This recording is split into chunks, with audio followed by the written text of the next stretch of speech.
Hello दोस्तों, नमस्कार। Welcome to my channel. कैसे हो आप सब? आज फिर से बारिश हो रही है, बहुत ठंडा मौसम हो रहा है। तो चलो शुरू करते हैं आज की कहानी। मेरी जो आज की कहानी है उसका नाम है सदुपयोग।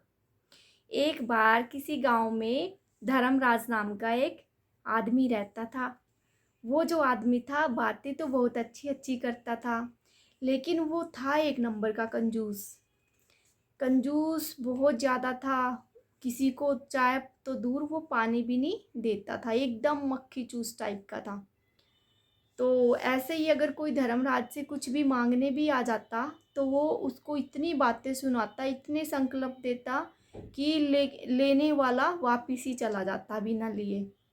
तो ऐसा ही होता था। एक बार उनकी दुकान पे कोई धर्मात्मा आए और धर्मराज को बोला कि बेटा, मुझे खाने को एक रोटी दे दो। धर्मराज ने बोला कि मेरे पास कुछ नहीं है। संतों, भिखारियों और धर्मात्माओं को देख के तो जैसे उसका बिल्कुल माथा ही फूट जाता था। वो कुछ किसी को कुछ भी नहीं देना चाहता था। उसने बोला कि मेरे पास रोटी नहीं है महाराज, आप जाइए, यहाँ से चले जाइए। तो जो वो धर्मात्मा था, जो वो संत थे, वो भी बड़ा हट्टी टाइप का था। वो वहाँ पे खड़ा रहा, काफ़ी देर खड़ा रहा वो। तो थोड़ा टाइम बीतने के बाद उसने सोचा मैं इससे पीछा छुड़ा लूँ। उसने फिर भी एक रोटी तो नहीं दी, उसने तोड़ के आधी रोटी धर्मात्मा को दे दी कि ये लो बाबा, मेरे पास तो यही है, आप खा लो। अब क्या था, धर्मात्मा भी बड़ा हट्टी था, वो अपनी जिद पे अड़ गया। ऐसा वैसा वो भी नहीं था। वो कहने लगा कि मैं अब तो पूरा खाना ही खा के जाऊंगा, भरपेट खाना खा के जाऊंगा। अब यही संकल्प लेके वो खड़ा रहा दुकान पे। तो जो वो धर्मराज था वो बोले कि अब तो मैं आपको कुछ नहीं दूंगा खाने को। तो वो अपनी दुकान बढ़ा के चला गया।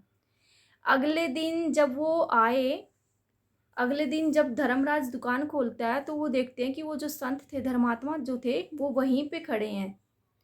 अब ये सोच कर धर्मराज का तो माथा ठनक गया कि अरे, ये अगर मेरे भूख के कारण मर गया और इसको खाना नहीं मिला और ये भूखा ही खड़ा रहा तो मुझे तो एक और पाप लगेगा और लोगों की बातें सुननी पड़ेगी कि संत को मार दिया। तो मैं इतना बड़ा पाप तो अपने सिर पे नहीं ले सकता। अब धर्मराज बोला कि आइए बाबा, मैं आपको भरपेट भोजन करवा दूं। अब जो संत था वो भी कुछ अलग ही टाइप का था। उसने कहा अब तो मैं खाना तो नहीं खाऊंगा। अब ऐसा करो, आप मेरे लिए एक कुआं खदवा दो। तो धर्मराज बोला कि मैं तुझे खाना तो देने वाला था, अब तो मैं कुछ भी नहीं दूंगा। ये क्या डिमांड हुई भला, कुआं कैसे खुदवा दूं? तो कह रहा है मैं नहीं खुदवाऊंगा कुआं। तो ऐसे ही वो फिर शाम हो जाती है, दुकान बढ़ा के चला जाता है। और जब अगले दिन धर्मराज आता है फिर वो बाबा खड़े मिलते हैं। तो ये देखकर जो धर्मराजा बड़ा हैरान होता है कि ये कैसा संत है। तो इस पर फिर वो सोचता है कि अरे, इसका तो कुआं खुदवाना ही पड़ेगा, नहीं तो ये पता नहीं अगली कौन सी डिमांड रखेगा और मेरे सिर पे पाप लगेगा। उसने कहा कि ठीक है बाबा, मैं आपका कुआं खुदवा देता हूँ, कोई बात नहीं, मैं कुआं खुदवा दूंगा। तो अब इस बार बाबा ने कहा कि नहीं, आपको एक नहीं दो कुएं खुदवाने पड़ेंगे। अब जो धर्मराज था वो कंजूस तो था लेकिन बेवकूफ़ नहीं था। उसने सोचा कि अगर इस बार बाबा की बातें नहीं माननी, ये कल पता नहीं कोई तीसरी नई डिमांड लेके आएगा। तो उसने कहा ठीक है बाबा, मैं दो कुएं खुदवा दूंगा। तो थोड़े ही दिन के बाद कुएं खुद के तैयार हो जाते हैं। तो इसमें जो वो संत है वो कहते हैं कि धर्मराज, एक कुआं तेरा है और एक मेरा है। तो धर्मराज कहता है कि मैं कुएं का क्या करूँगा। कह रहा है ये जो आपका कुआं है इसमें से आप लोगों को खूब पानी पिलाओगे, किसी को भी मना नहीं करोगे। और जो मेरा कुआं है इसको आप बिल्कुल ढक के रख दो, मैं कुछ दिनों के लिए बाहर जा रहा हूँ और इसको इसमें से किसी को भी यूज़ नहीं करने देना। जब मैं आऊँगा मैं ही अपने कुएं में से पानी पीऊँगा। अब ऐसा कह के वो बाबा चले जाते हैं। तो जो धर्मराज था बाबा वाले कुएं को बिल्कुल ढक के तरपाल मरवा के रख देते हैं। तो अब लोग आते हैं, आए दिन धर्मराज के कुएं में से पानी निकालते हैं, पीते हैं, उनको खूब आशीष देते हैं। ऐसे ही लोगों की जो पानी का संकट था वो भी दूर हो गया। अब ऐसे ही सिलसिला चलता रहा। लगभग 1 साल बीत जाते हैं। 1 साल के बाबा, वो जो धर्मात्मा थे, वापस आते हैं उसी गाँव में, और वो कहते हैं कि मेरे कुएं का पानी मुझे पीना है। तो तरपाल हटाए जाते हैं। जब बाबा पानी पीते हैं तो देखते हैं कुएं में बिल्कुल भी पानी नहीं था, कुआं बिल्कुल सूखा था। तो सभी गांव वाले देख के बिल्कुल हैरान होते हैं और पूछते हैं ये कैसे हुआ, हमने तो किसी ने भी इसमें से पानी नहीं लिया, हम तो सारा दिन धर्मराज वाले कुएं में से ही पानी लेते थे।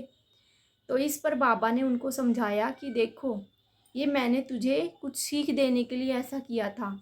आपके पास जो कुआं था उसमें से सभी लोग पानी लेके जाते थे, मतलब ख़त्म नहीं हुआ कुआं, उसका पानी और बढ़ता गया। और मेरे वाला जो कुआं था उसमें खूब सारा पानी था, किसी ने यूज़ नहीं किया, वो सूख गया धीरे धीरे। यही होता है हम सबके साथ धर्मराज। पहले तो आप मेरी बात सुनो। जो आपके पास धन है, अगर आप उसका उपयोग करोगे, उसको लोगों को दोगे, मदद करोगे, तो वो आपको दुआएं देंगे। आप खुद पैसे का सदुपयोग करना सीखो। अब अगर उसको आप निरंतर ऐसे ही जमा पड़े रहने दोगे, उसका कोई यूज़ नहीं करोगे, तो वो निरर्थक हो जाएगा, उसका कोई यूज़ नहीं रहेगा, वो सूख जाएगा, गल सड़ जाएगा, मतलब उसका कोई यूज़ ही नहीं रहेगा।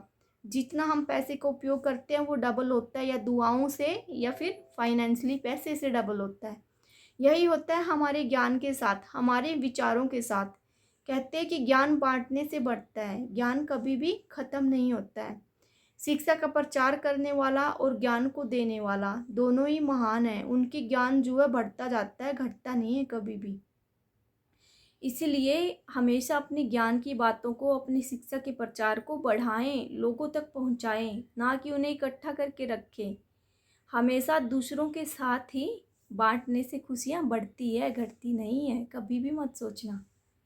इसलिए दोस्तों, आपके पास जो भी ज़्यादा है, ज्ञान हो, धन दौलत हो, खुशियाँ हो, आप दूसरों के साथ बांटिए, अकेले समेट के मत रखिए, इससे कुछ नहीं होगा।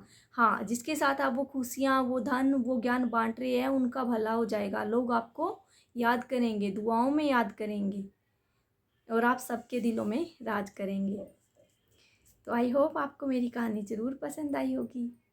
इसी के साथ आपसे विदा लेते हैं। कल फिर मिलेंगे एक नई कहानी के साथ। तब तक के लिए नमस्कार।